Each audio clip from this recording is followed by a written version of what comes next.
Hello friends, so today हमारा जो topic रहेगा that is bull market and bear market. तो पहली चीज़ जो कि मार्केट को इफेक्ट करती है that are the sentiments of the people, which means that it is completely dependent on the sentiments of the people, that how they are going to affect when the market is bullish or bearish. So let us first understand that how the sentiments affect the market when the market is bullish. So bull market एक वो situation है financial market में जहाँ पर ये expected रहता है या हो रहा होता है कि जो प्राइजेस होते हैं सेंसेक्स के, निफ्टी के, वो राइज किए जा रहे हैं and irrespective of the fundamentals of the company उसके भी प्राइसेस जो हैं वो कॉन्स्टेंटली इंक्रीज हुए जा रहे हैं. So how people behave in such a situation? So what are the sentiments of the people during this time and how they behave during this time? So जब market bullish रहती है तो most of the investors, new investors come into the market. सो इस situation में क्या हो रहा है कि प्राइजेस जो हैं वो बढ़ ही जा रहे हैं, हर कंपनी के शेयर्स के प्राइजेस बढ़ रहे हैं. तो उस सिचुएशन में क्या हो रहा है कि people are not interested to know the fundamentals of the company, they just want to invest in any share.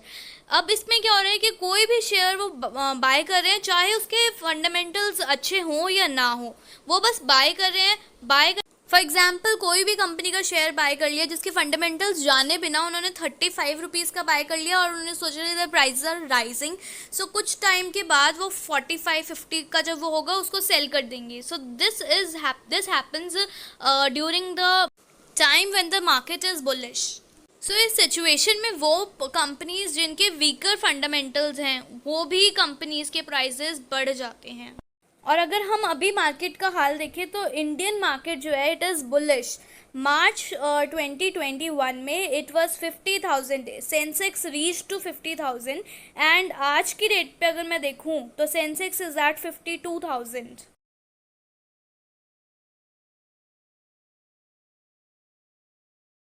And bear market is that market in which the prices of the market securities continues to fall for some time or for some months, and that fall is 20% or more than 20%.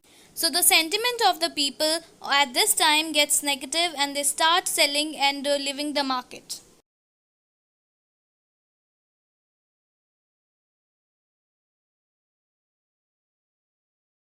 So just opposite to bullish market, bearish market में all the companies, even the companies having the strong fundamentals, वो भी उनके prices भी क्या हो जाते हैं, कम हो जाते हैं. So अब बात आती है what is the best time for the investor to enter the market.